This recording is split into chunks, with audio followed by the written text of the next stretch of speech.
Amoru yu tiano matin, niano dwe abiro me dwe me apawi achiel, atiki lok maumira lok botu Acholi. Inien dwe angwen,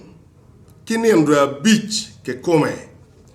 kachoke oberutie ilira.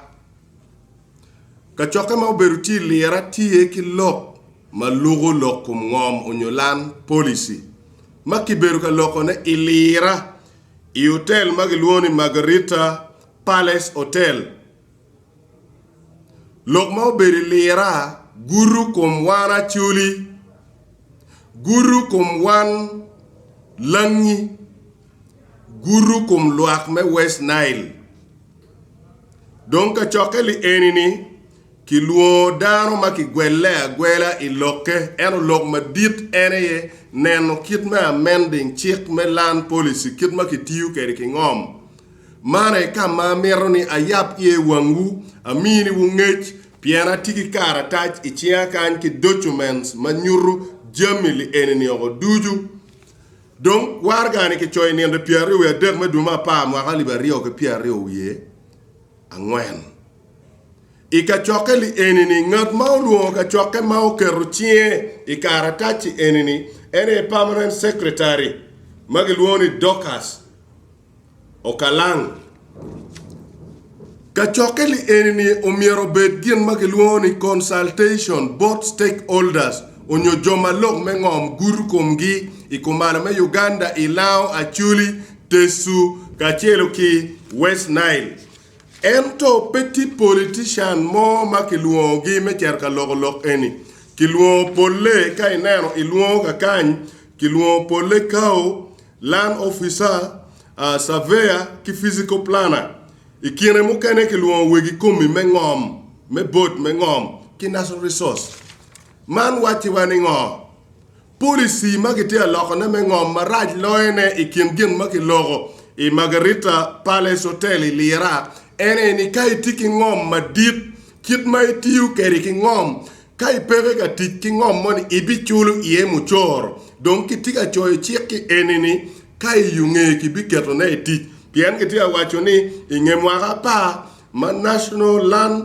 policies gubet ping pia donc ki logo chik me ngom wero kitia yupone maraj loy kire maki logo go pian report ki mia duju ene wer anatiki documents ni kit ma no kere documents piere petek ento dano ma oberi ie kunu ano report wen ki log magi log kunu ikire tie gwako wigi diei magi tigi diei teke joma tigi diei ma pol magi gwako diei ga mento mi idgi security in ma chala churi de nen kama wanoti ie lo member me parliament mo ke ken magi luo ika chokeli enyo beru pere wigi kumim me a bit ya chuli ki luo achiel ke ken ki ya gago ma enbene kuma beru pere won koma bida achiel ke ken ma beru tie ma otemo log ma tek ento pe otwere ene won koma bit me lira district man tien loke ni ngo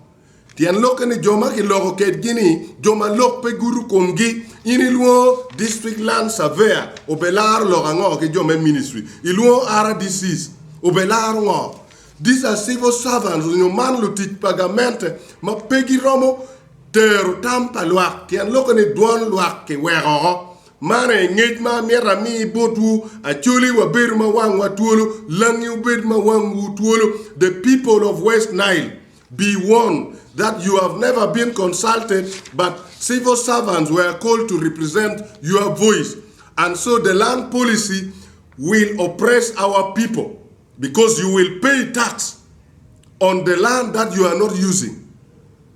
This thing came earlier some years back and people defended it. Now they want to bring it back again. This is not how the country should be run, and this is not how land policy should be amended. In my view, the people has not been consulted, but they want to impose these policies against us.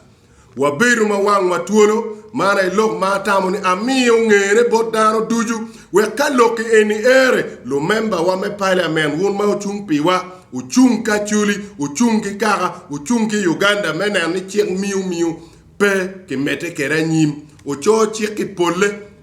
Kara berpeye pian civil servant ki choye la bon wang choni eni Kara mene. Mane lok matamoni a mi botu a foyo matek, roba me polo, umeti ugum. Ka lokani lok gopa, wun mo beri meeting. Omi reporte maleng. Ento lok mano emu districts me Acholi district me lao kachelo ki district me West Nile wengi tika chi mana lok mata mo ni paro mu ye